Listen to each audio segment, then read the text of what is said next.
الہ الا اللہ واللہ اکبر وللہ الحمد۔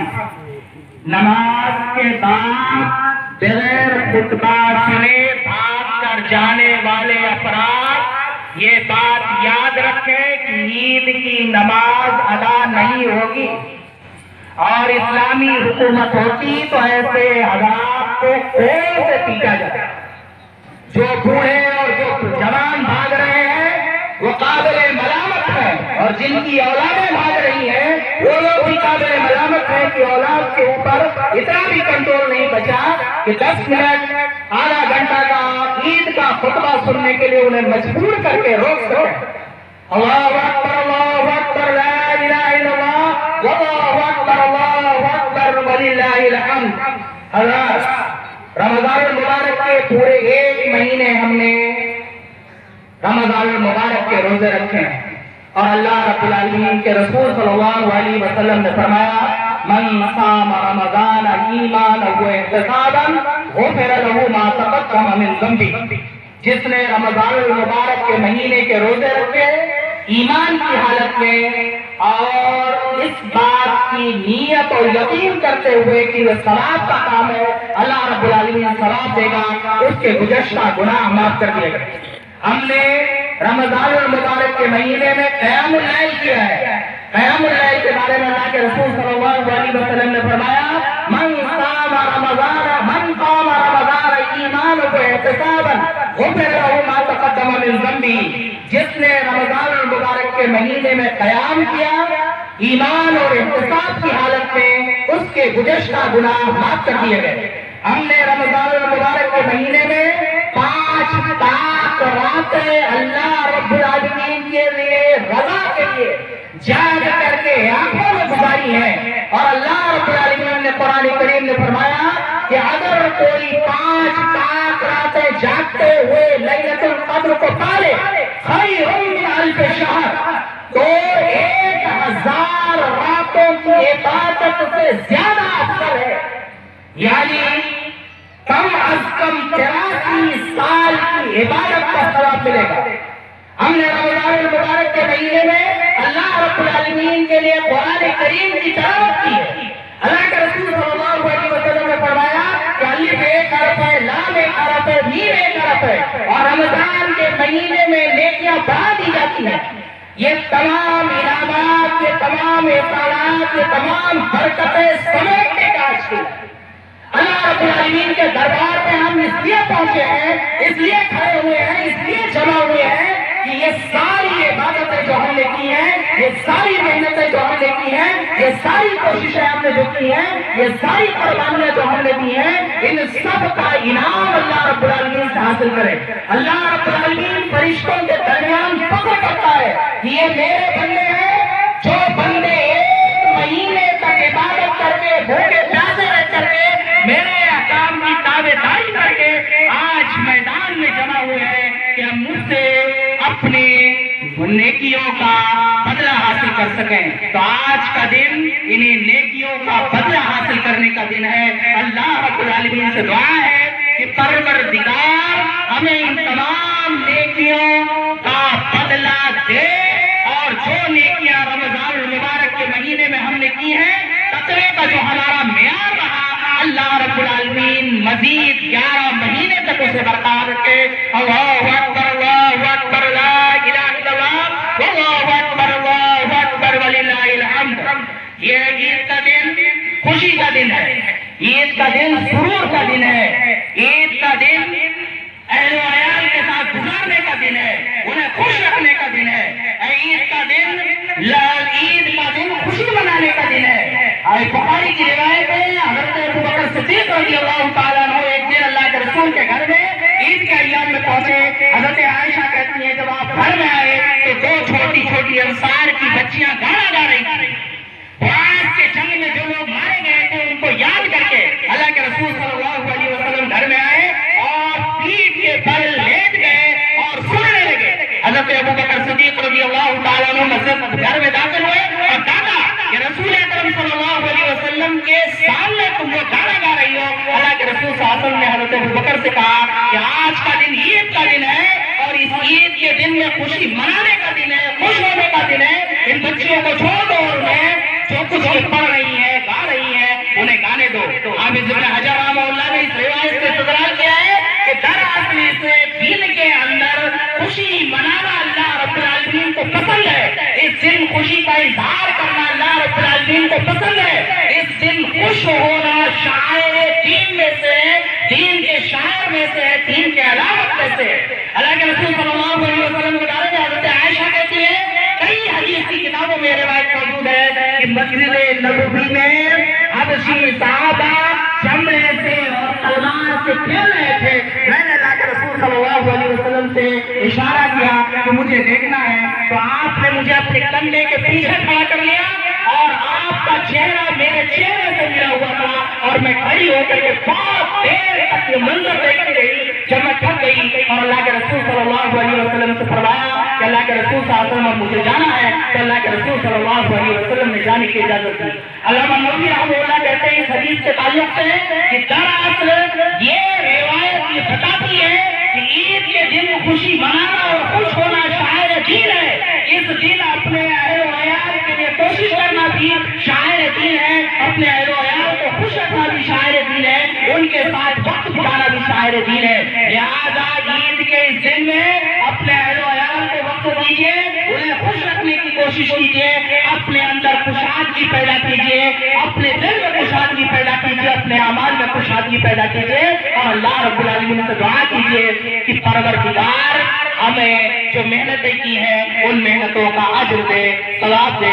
اللہ اکبر، اللہ اکبر، لا الہ الا اللہ، اللہ اکبر، اللہ اکبر وللہ الحمد۔ قرآن کریم میں اللہ رب العالمین نے فرمایا کہ یا ایھا الذین آمنوا قوا انفسکم واہلیکم نارا، اے وہ لوگوں جو ایمان لائے ہو، اپنے آپ کو اور اپنے اہل و عیال کو جہنم کی آگ سے بچاؤ۔ جہنم کی آگ کے ایندھن انسان اور پتھر ہے۔ آج کی دنیا میں مسلمان جس تیزی سے دین سے دور ہوتے جا رہے ہیں، اسلامی شاعر سے دور ہوتے جا رہے ہیں، اس میں بہت بڑی وجہ کسی دوسرے کی نہیں، ہماری اپنی ہے۔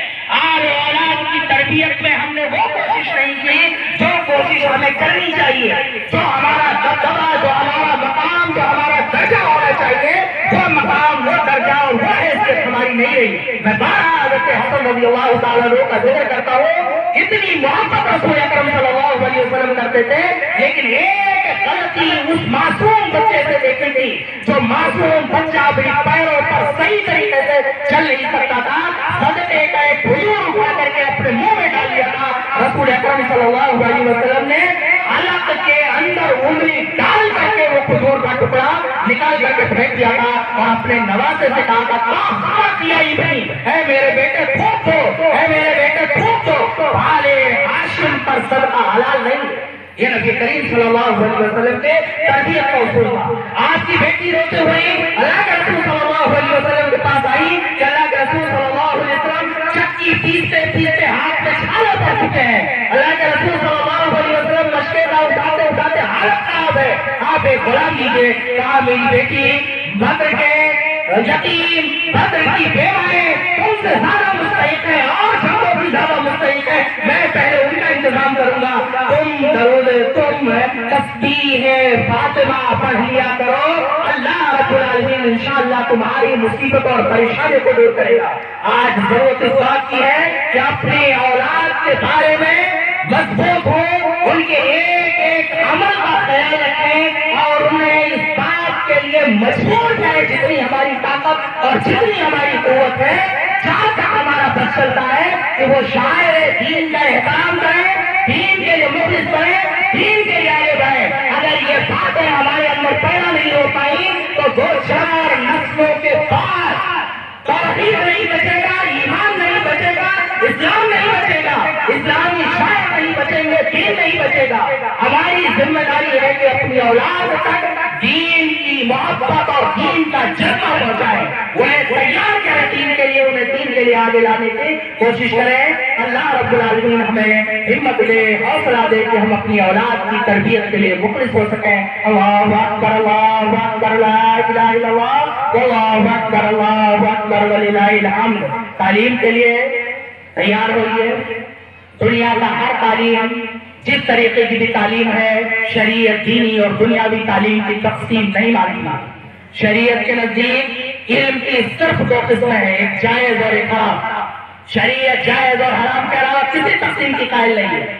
دنیا میں اسلام سیکھنا ضروری ہے، ایسے ہی دنیا میں مسلمانوں کے پاس سائنسداں ہونا ضروری ہے، مسلمانوں کے پاس ڈاکٹر ہونے ضروری ہے، مسلمانوں کے پاس وکیل اچھے ہونے ضروری ہیں، اور یہ ساری ضرورتیں اسلام کی ضرورتیں ہیں۔ اور تعلیم کے لیے جتنے اخلاص کے ساتھ، محنت کے ساتھ ہم آگے بڑھ سکیں گے، ہم ایسی صورت میں ہی اپنی امت کو بچا سکتے ہیں، امت محمدیہ کو بچا سکتے ہیں۔ اس لیے تعلیم کے لیے مخلص ہوئیے، ایک وقت کا کھانا کھائیے، 4 کپڑوں میں 2 کپڑے پہنیے، 1 کپڑے پہنیے، لیکن اپنی آل و اولاد کی تعلیم کے لیے اخلاص سے آگے بڑھیے۔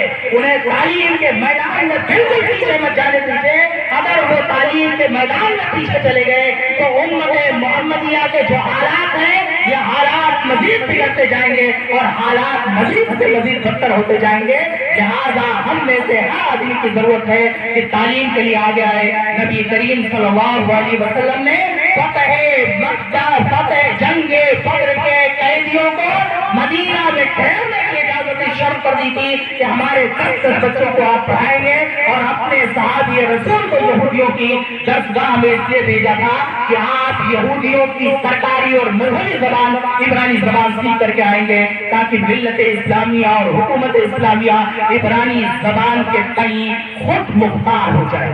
لہذا ضرورت اس بات کی ہے کہ بچوں کو اعلیٰ سے اعلیٰ تعلیم دلائیں، لیکن دینی شاعر سے انہیں جوڑ کر کے رکھیں، قرآن پڑھائیں، دین پڑھائیں، دین سمجھائیں، دنیا کے تمام میدانوں میں ترقی کریں، لیکن اسلام کے ساتھ، اسلامی بقا اور تحفظ کے ساتھ، اسلامی شعار کے ساتھ، اسلام کے جذبے کے ساتھ۔ اور ایک آخری بات کہہ کر کے میں اپنی بات سمیٹوں گا۔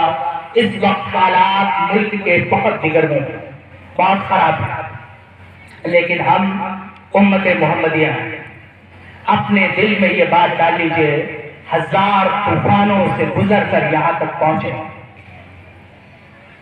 یہ وہ دیا نہیں ہے جو چند پھوکوں سے بجھا دیا جائے۔ 1857 کی جنگ اسی ہندوستان میں یاد کیجیے، سر سید جیسا آدمی یہ کہنے پر مجبور ہو گیا تھا کہ اس وقت مسلمان قوم کی حالت یہ ہے کہ ایک مرغی ہے، اس کے چھوٹے چھوٹے چوزے ہیں، اوپر باز منڈلا رہا ہے اور شدید ترین بارش ہو رہی ہے، اور میرے پاس ایسی کوئی جگہ نہیں ہے انہیں چھپا سکے۔ لیکن ہمارے بزرگوں نے پوری طاقت اور قوت سے انگریز جیسی جابر اور ظالم حکومت کا مقابلہ کیا۔ لیاقت علی خان جو الہ آباد کے گورنر تھے 1857 میں، مولانا ولایت علی، مولانا عنایت علی، مولانا عبید اللہ سندھی، مولانا سید محمد علی رامپوری، اور اسی طریقے سے ہزارہ وہ شخصیتیں ہیں جو اس ملک کی بقا اور تحفظ کے لیے اور اس ملک کی آزادی کے لیے وہ قربانیاں دی ہیں جن قربانیوں کا تصور نہیں کر سکتے۔ صرف ایک کتاب پڑھنا ہے، کالا پانی، مولانا جعفر خان صدی رحمہ اللہ کی، اس کالا پانی کو پڑھ کرتے آنکھوں سے بے تحاشا آنسو بہنے لگیں گے، اور آپ کو احساس ہوگا کہ اس ملک کی تعمیر اور ترقی اور آزادی کے لیے ہمارے بزرگوں نے جو قربانیاں دی ہیں، ان قربانیوں کو مقابلہ کسی اور کو نہیں کیا جا سکتا ہے۔ دلی سے ممبئی تک انہیں ٹرین کے ڈبے میں لے جایا گیا تھا۔